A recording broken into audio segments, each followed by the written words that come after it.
반복 학습이 중요합니다. 이제 회독이라고 주로 얘기하는데 복습을 많이 해주시는 거 이거 필요하죠. 저희가 NC에서 기초반이나 실전반이나 또는 뭐 심화반이나 또 제가 이제 모의고사반에서도 많이 얘기 드리는 게 복습 많이 해오세요. 복습하셔야 됩니다. 다음 수업은 앞에 있는 거 알고 있다는 가정하에 진행을 할 겁니다. 그리고 제가 중간 수업을 할 때도요. 잠깐 리뷰 시간 드리겠습니다. 정리하세요. 이렇게 얘기를 하는 경우도 있어요. 알 것 같은 것은 할 수 있는 거랑 달라요. 순간적인 필기 내용과 풀이 과정을 보고 이해가 된 것 같은 착각만 갖고 있는 겁니다. 그걸 내가 직접 했을 때 다시 그렇게 될지는 그거 모르는 거예요. 그쵸? 진짜 할 수 있는 것이 되게 많으려면 최소 2번 이상의 복습량이 필요합니다. 회독을 하셔야 돼요. 책을 처음부터 끝까지 다시 똑같이 바라보시는 거. 그런 생각도 하시겠죠. 복습을 하는 것을 다시 했던 거 또 보는 거라서 그냥 막 알고 있는 형태로 그냥 대충 보게 됩니다. 근데 절대 그렇지 않으실 거고요. 다시 풀었을 때 똑같은 걸로 또 틀고 있지 않은 걸 체크하셔야 돼요. 그럼 내가 아직 그것에 대해서 완벽하게 인지가 안 돼 있다는 거니까. 이것이 책을 바꾸고 가버리면 같은 거 틀고 있는데 그걸 인지를 못 합니다. 계속 그대로 가는 거예요. 복습을 하고 회독을 하는 이유는 동일한 실수를 계속하고 있지 않은가? 또는 공부했던 양을 충분히 내가 알고 가고 있는 건 맞는가? 여기서 일로 가고 있는지를 확인하시는 과정이에요. 알 것 같은 것을 할 수 있는 형태로 가고 있는지 이거 확인하시는 과정이 그게 복습, 회독의 중요성이 됩니다. 자, 그 다음에 두 번째 볼까요? 자, 과목별, 유형별 시간 관리를 해야 되는 거, 그쵸? 이것도 꼭 하셔야 되는데, 제가 보통 이제 ABC 유형이라고 분류를 해서 말씀을 드려요. 물론 NCS는 뭐를 평가할까요? 크게 두 가지를 평가합니다. 신속과 정확도. 신속과 정확도를 보는 시험이에요. 그쵸? 이 사람이 얼만큼 응용 계산을 잘할 수 있을 것인가, 이 사람이 얼만큼 필수 문제를 잘 풀 수 이걸 보려고 하는 게 아니라 주어진 시간 내 정확한 정보 이해 능력을 보려고 하는 것, 이게 가장 근본적인 취지인 겁니다. 이 시험은. 그쵸? 그러면 A군은 뭘까요? A군은 꽤 빠른 시간 내에 정답률도 잡힐 수 있는 문제 유형군. 두 가지 요소가 다 잡히는 문제 유형군. 이걸 확보하셔야 돼요. 보통 시험장에서 시간 알림을 줄 겁니다. 아, 그것도 있어요. 시험장 들어가시면 잠깐 이제 시험지 검토 시간을 주거든요. 뭔가 시험지 오류가 있는지 인쇄 상태를 확인하는 이런 시간을 주기도 해요. 근데 공부를 많이 하고 이제 시험을 많이 보셨던 경험이 있으신 분들은 그 시간에 문제 배치 상태까지 확인합니다. 나한테 익숙한 문제가 주로 어느 쪽에 있구나. 일단 난 뒤쪽으로 가서 풀고 넘어야 이런 것까지 보시는 편이에요. 그리고 그 시간을 최대한 적극적으로 사용하시는 거죠. 그만 보세요. 받으세요. 더 이상 안 돼. 이렇게 할 때까지 보시는 거예요. 이기적으로 시간 활용하시는 겁니다. 그게 이제 나의 A군의 위치를 한번 파악해 보시는 거예요. 내가 잘 풀 수 있는 것, 익숙한 것의 위치가 어느쯤 되고 있는 것인지 보시는 거고, A군은 그런 거죠. 그러면 최소 후회가 남지 않게끔 만들어줍니다. 자, 종료 5분 전입니다. 10분 전입니다. 마킹하세요. 계속 시간 알림을 최소 2번 이상을 줄 거예요. 그럼 종료 10분 전이라고 했을 때 많은 분들이 이제 막 뒤로 넘기죠. 뒤에서 몇 개 좀 골라서 더 풀려고 하는 이제 그런 생각을 하시는데, 뒤에 넘겼더니 아, 여기를 먼저 볼 걸, 여기에 풀 수 있는 게 많이 보이는구나 라는 후회가 나는 순간 그날 시험은 더 이상 기대할 수가 없죠. 그걸 다 해도 합격할까 말까요, 판에. 그쵸? A군은 최소 후회가 남지 않게끔 먼저 우선적으로 해결을 하는 문제 유형들을 먼저 해결하시는 겁니다. 풀이해 주시는 거예요. B군은 뭘까요?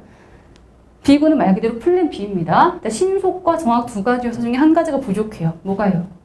신속이, 속도가 떨어지는 것. 속도는 떨어지지만 정답률에는 확신이 좀 있는 문제 유형을 이제 B군으로 가주시는 거예요. 시간은 좀 걸리지만 답은 낼 수 있는 문제 유형. 그쵸? 자, 그러면 여러분 제가 B군을 정말 많이 강조를 하기도 하는데, B군은 시간을 투자할 만한 값어치가 있는 겁니다. 자, 시험에서 만약에 한 문제에 한 3분가량 썼다. 한 문제 3분이면 상대적으로 상당히 긴 시간이에요. 보통 시간 구성이 50문항에 한 60분, 60문항에 한 7, 80분 가는 형태가 제일 많거든요. 그럼 문항당 3분이면 진짜 많이 쓰고 있는 거죠. 그냥 3분에 쓰고 그래도 맞추면 괜찮습니다. 근데 3분에 쓰고 틀려요.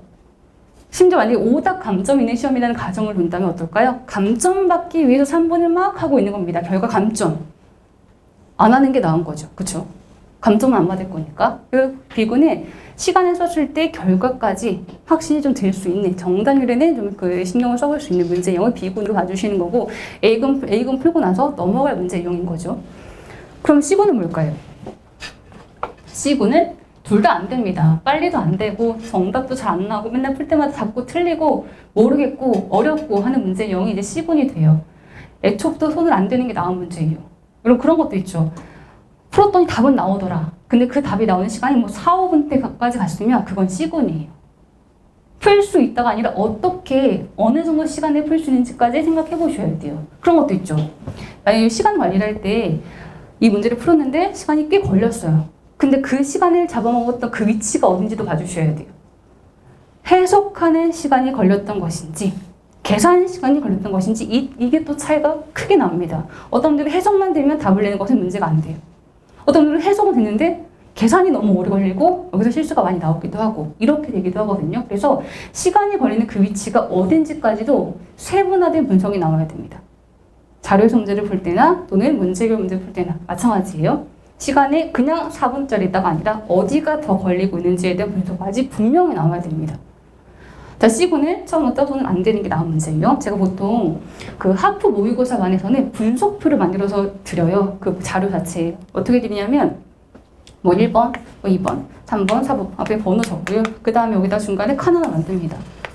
여기다 적으시는 거, 이 문제를 풀었을 때 걸린 시간 적으시는 거예요. 그리고 시간 대비 문제형은 A군, B군, C군을 적어보시는 거죠. 응용수리 문제형, 방정식 문제형은 한 1분 때까지는 A군, 2분 넘어가면 B군, 그 이상이면 C군으로 봅니다.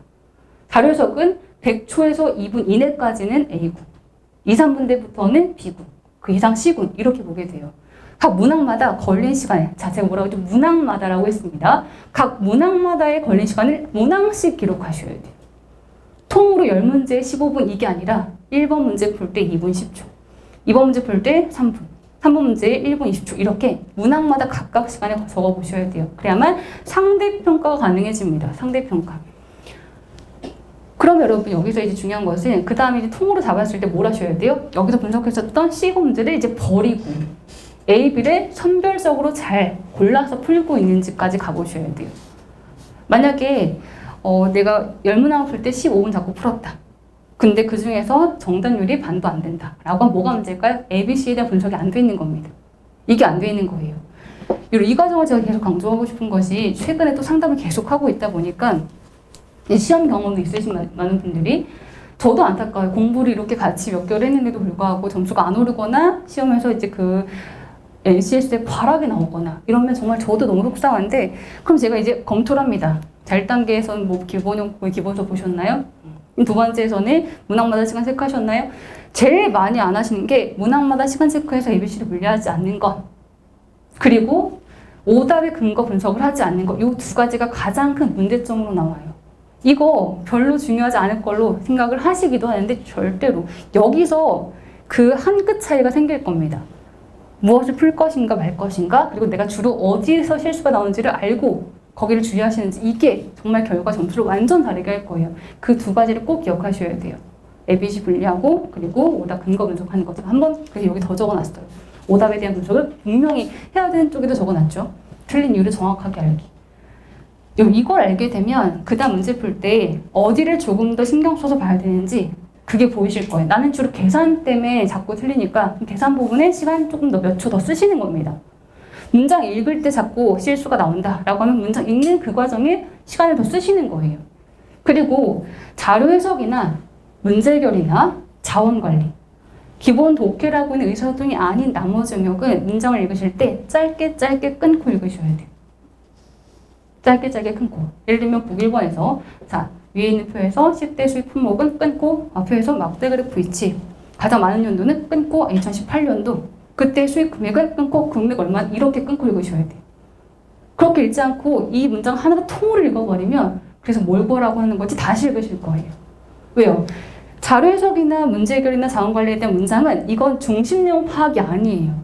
그 문장 하나하나가 조건으로 변환이 바로바로 돼야 되기 때문에 한꺼번에 되기 어렵습니다. 가장 실수를 줄이시는 방법 중에 한 가지가 짧게 끊고 정보 변환시키는 거. 이게 가장 중요해요. 이것도 제가 기초반에서부터 많이 말씀을 드리는 부분인데 그거를 초반에 안 하시다가 나중에 점수 안 오르고 나서부터 이거 이제 정말 그거 해야 되나 봐요 라고 얘기를 하시는 경우들이 많거든요. 그때서 하면 좀 또 늦죠. 이미 습관이 들어버렸기 때문에. 문제 푸는 것이 잘못된 습관이. 초반부터 문장을 끊고 정확하게 이해하는 이 연습이 분명히 필요합니다. 이게 여러분 반드시 좀 해주셔야 되는 그 세 가지예요. 하지 말아야 될 세 가지랑 비슷하죠. 그렇죠? 여러분 한 번만 제가 다 정리하고 강조하고 좀 말씀을 드릴게요. 앞에 세 가지가 하지 말아야 될 세 가지. 문제에 대해서 너그럽게 넘기시는 거. 오늘 문제 본 게 사실 80점 아니고 90점까지 갔다. 아, 기분 좋다가 아닌 겁니다. 그건 시험 점수가 아니라 당장 오늘이 내가 기분 좋게 만든 점수이기 때문에 냉정한 평가가 나와야 돼요. 복무만 푸는 건 이건 분명히 점수에 한계치가 나오실 거예요. 예쁘게 생긴 자료가 아니라 공문서는 앞에서 얘기 드렸던 기본서, 필셈 문제, 모듈형 추가 교재, 그리고 복무가 이 순서가 분명히 나와야 됩니다. 그리고 카도라라고 하는 카페 글에 집중하지 마세요. 아, 여기서 하나 더 얘기 드리고 싶은 것은 스터디 많이 하시잖아요. 스터디 안에서도 이제 스터디 조원들끼리 서로 정보 공유를 많이 하실 거예요. 근데 제가 이제 최근에 들었던 얘기 중에 또 뭐가 있었냐면 복무만 갖고 풀었는데 어떤 스터디원은 점수 확 나와서 학교까지 갔습니다. 전체 중에서는 특이한 케이스를 나한테 대입하시면 안 돼요. 일반적이지 않은 겁니다. 누구는 그렇게 했다고 하던데요. 누구는 그분이 특이한 거예요. 내가 그렇게 들리는 사실상 확률이 낮은 겁니다. 그쵸? 그래서 괜히 그런 것이 잘못된 정보고 그리고 괜히 불안감만 생기는 거죠. 이렇게 한 게 아니라 이렇게만 하면 되는 거. 이런 게 아닌 겁니다. 잘못된 대입을 하시면 안 돼요. 잘못된 대입을. 자, 반드시 해야 될 거 세 가지 다시 볼까요? 회독 중요합니다. 무조건 복습을 많이 해주셔야 돼요. 그래야만 내가 배웠던 것을 충분히 알고 있는지, 반복된 실수를 또 하고 있는지, 여기서 여기까지 하고 있는지에 대한 확인하실 수가 있을 거고요. 그리고 ABC에 대한 유형 분리. 과목별, 유형별, 그리고 그 문제 하나 내에서도 해석인지 계산인지 과정까지도 나눠보자고 했습니다. 그래서 C군은 제일 먼저 버릴 문제 유형이고 A, B군이 확보가 되고 풀이가 될 문제 유형인 겁니다. 그렇죠? 그럼 여기서 한 가지 더 얘기 드리면 보통 교재를 가지고 C군을 분리하겠다라고 하면 다 C군으로 보이실 거예요. 이것도 어렵고 저것도 오래 걸리고 이렇게 보실 거예요. 그래서 상대적인 평가가 필요한 겁니다. 만약에 모든 문제가 다 3분 이상 걸렸다라고 하면 그 내에서 5분 넘어가는 것과 4분 때와 3분 때까지 다시 상대 평가를 하셔야 돼요. 그 다음에 C군을 버리고 나서부터 A군과 B군의 연습과 훈련을 해 나가면서 그때부터 시간 단축을 하시는 거예요. 신속과 정확 중에서 뭐를 먼저 잡으셔야 돼요? 당연히 정확도가 먼저예요. 처음에 문제 풀었을 때 너무 오래 걸리는데 시간 내에 반밖에 못 푸는데 어떡하지? 이걸 고민하시면 빨리도 안 될 거면서 답도 못 내고 아무것도 안 내실 겁니다. 초반에는 그냥 정확하게 문제를 풀고 이렇게 했을 때는 내가 다 풀 수 있긴 한가? 얼만큼이 걸리든 일단 정확하게 이해를 하고 있는지부터 그것부터 확인하셔야 돼요. 무조건 정확도를 먼저. 정확도 기준 갖고 시간을 분리하시는 겁니다. 조급함이 아니라 조급함을 지금부터 버려보셔야 돼요. 왜 그러냐면 저희가 이제 실전반에서도 제가 많이 강조를 하는 부분 중에 한 가지인데 옆에서 막 문제풀이하는 막 쓱싹쓱싹 소리 들리고 그리고 막 시험지 넘기는 소리 들리고 나는 아직 1번 못 풀었는데 뒤에서 벌써 2, 3번 넘어가고 있고 이런 소리가 엄청나게 신경 쓰실 거거든요. 시험 나가시면 그 소리가 100배 크게 귀가 이만해지실 거예요. 그런 동안 이제 나는 내 페이스를 잃게 되죠. 나는 문제를 똑같은 걸 또 읽고 이러다 끝나버리고 이제 마음은 점점 조급해지고 그걸 단련하시는 게 지금부터 조금 더 평온하게 문제를 보는 연습을 하셔야 돼요. 그 페이스에 끌려가지 말고 내 페이스대로 그냥 가는 이 연습을 하셔야 되는 겁니다. 그래서 제가 속도 말고 정확도 갖고 먼저 문제를 푸는 연습을 하자 이거. 지금 아무리 해도 시험 나가시면 또 그 소리가 이만하게 들리실 거거든요. 근데 그 소리가 좀 작아지게끔 하는 것이 이 훈련이에요. 정확하게 문제를 보는 그 연습 정말 오늘부터 당장 하셔야 되겠고 그게 이제 ABC에 대한 정확도 기준의 시간을 분리하시는 거고요. 오답 분석은 이건 정말 꼼꼼하게 해주세요. 그리고 그런 거 있죠. 제가 최근에 또 봤던 제가 계속 사례를 갖고 말씀드리게 되는데 어떤 학생분이 각 유형별로의 문항을 각 분리했어요. 예를 들면 속력 문제를 20개 풀었을 때 그 중에서 정답률이 14개, 70%, 오답률이 이만큼 그리고 각각 문제의 평균 시간이 얼마큼 이렇게 이제 적어두셨더라고요. 근데 여러분 여기서 한 가지 유형에 대해서 정답률이 80%가 안 되면 그 문제 유형은 완벽하게 안다고 볼 수가 없어요. 최소 그 유형에 대해서 80% 이상의 비율이 나와야만 이해가 된 거고요. 그러면 50% 이상의 문제 유형들을 끌어올리는 과정이 필요합니다. 거기까지. 그래야만 A군으로 보실 수가 있는 거죠. 그래야만 A군으로. 그렇죠? 유형별로 분석하시는 건 그런 겁니다. 동일한 유형끼리 시간, 정답률 이렇게 분석하셨을 때 그 비율이 얼마큼 되는 것인지까지 봐주시는 거예요.